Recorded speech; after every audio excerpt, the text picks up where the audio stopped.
Janela de Overton. Como manipular a opinião pública, né? Há 20 anos, um americano, mais de 20 anos, né? Um americano elaborou uma teoria sobre como nós podemos ser levados a pensar o que um grupo de pessoas quer que nós pensemos. Esse texto é do Breno França.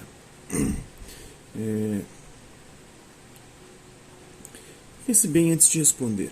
Qual que é a sua opinião sobre a legalização do aborto? Sobre a descriminalização das drogas, a privatização das universidades públicas, o casamento gay.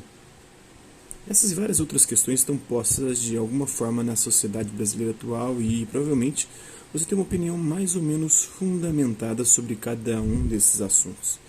Mas a pergunta que fica é, será que essa é verdadeiramente a nossa opinião ou fomos levados a pensar assim?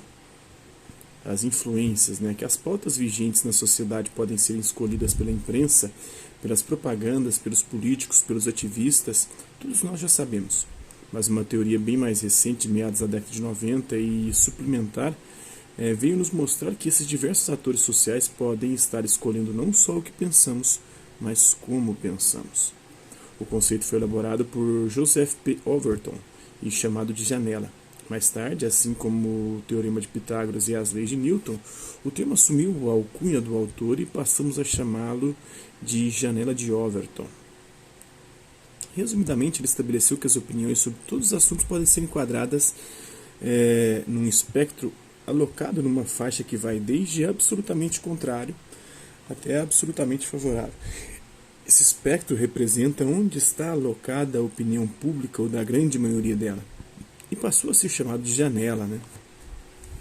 O conceito demonstra, por exemplo, quais tipos de posições são consideradas aceitáveis para aquela sociedade naquele momento.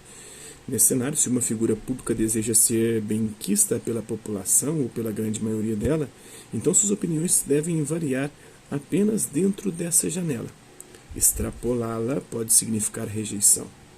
Mas a teoria de Overton não se limitou a isso e provou que essa tal janela não é só mutável, como manipulável.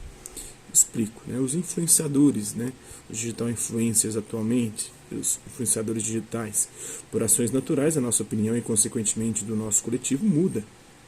Compreender isso não é lá tão difícil, basta notar que há menos de 150 anos atrás a escravidão era legal e amplamente apoiada pela opinião pública.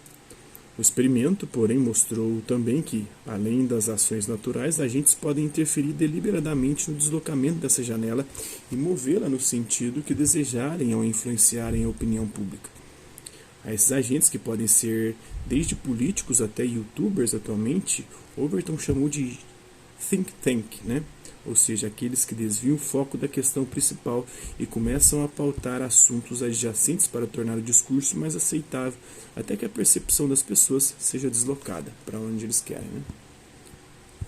Esse jogo de influências foi se profissionalizando com o passar do tempo e hoje existe toda uma indústria de assessores de imprensa, publicitários, relações públicas, cientistas políticos, pesquisadores e tantas outras profissões que estão por aí tentando mover as diversas janelas de acordo com os seus interesses, sejam eles louváveis ou não.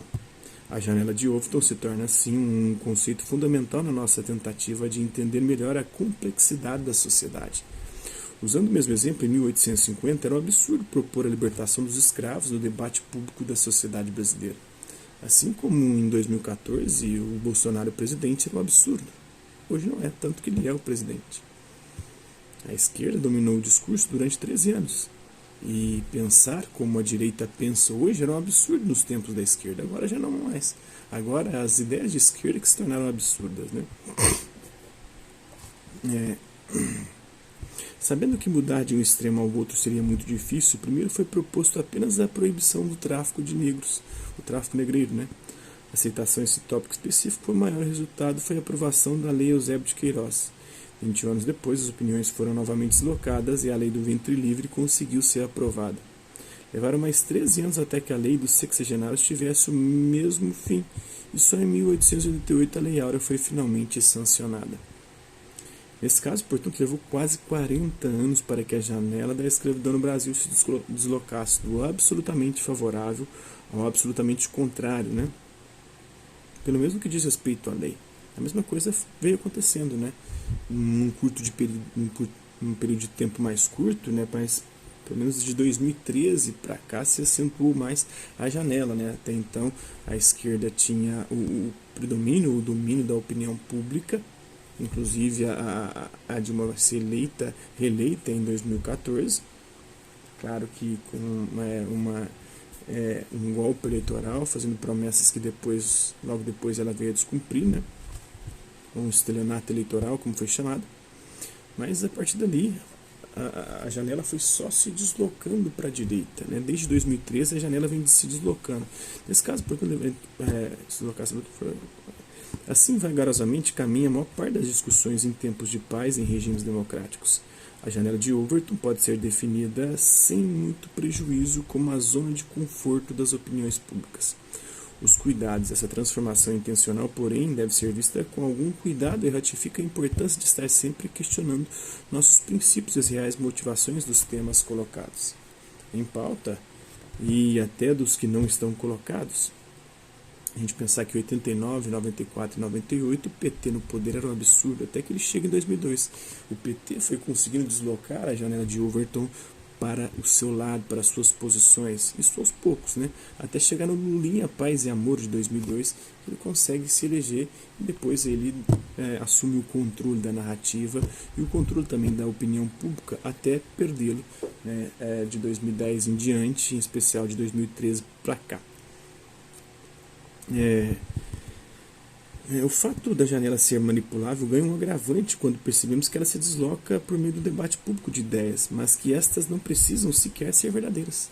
Ainda mais no tempo de fake news, de pós-verdade, né? Hoje não importa mais a verdade.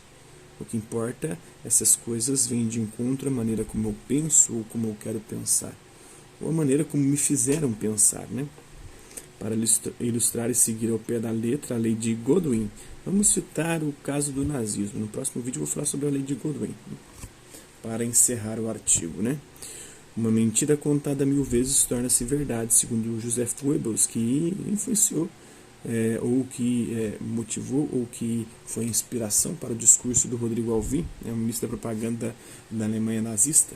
A frase mais célebre do ministro da propaganda do governo nazista revela muita coisa. Os nazistas sabiam que para mudar as coisas é necessário, antes de mais nada, travar uma batalha no campo ideológico.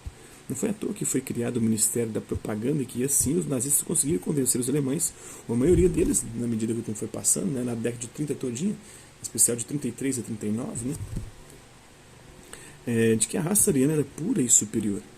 Com essa mensagem bem difundida e consolidada, os nazistas facilitaram as coisas para si.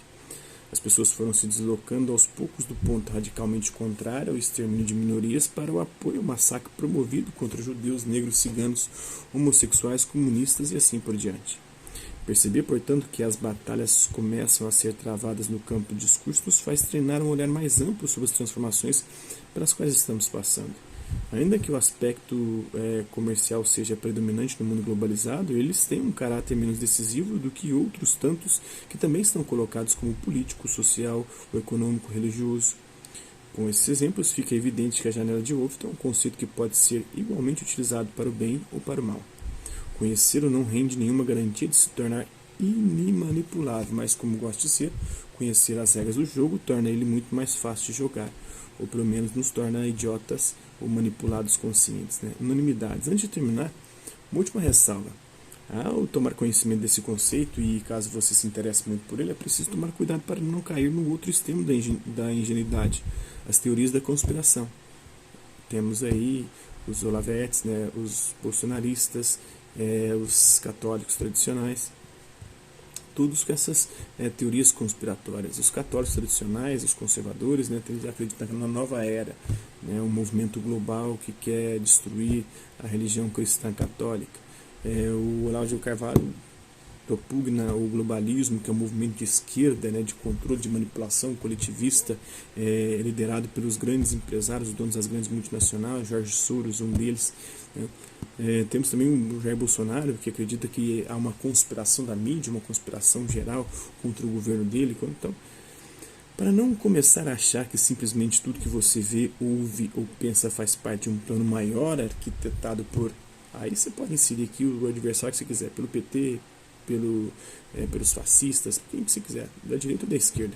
É preciso lembrar que algumas mudanças ocorrem apenas pelas suas próprias forças naturais. Além disso, mesmo algumas daquelas que são orquestradas podem ser benéficas, se o interesse for justo. A dica é a mesma que todas as outras vezes, né? Exercite a empatia, procure pessoas com pontos de vista e argumentos diferentes e distantes dos seus. Ouça o que ele tem a dizer com atenção, sem tentar convencê-lo. Quando você tiver a dimensão de todos os atores e espectros de opiniões envolvidos na questão, ficará mais fácil descobrir os interesses por detrás e aí também entrar. Deixa as pessoas falarem. Porque elas se falando, elas se enrolam e dão abertura, o que o próprio Sócrates fazia. Ele interrogava as pessoas iam se expondo e iam manifestando contradições no seu discurso, e você vai entrando nessa janela. As janelas são essas contradições. Você vai pegando elas e vai manipulando para onde você quer. Isso é feito desde Sócrates, né? Por Sócrates há muito tempo atrás. Se assim for o seu caso, desconfie. Toda unanimidade é burra, já dizia o nosso saudoso Nelson Rodrigues. Então é isso aí, espero que vocês tenham gostado do vídeo. Quem curtiu, dá um like, não curtiu, dá um dislike. Hasta la vista, babies, até a próxima.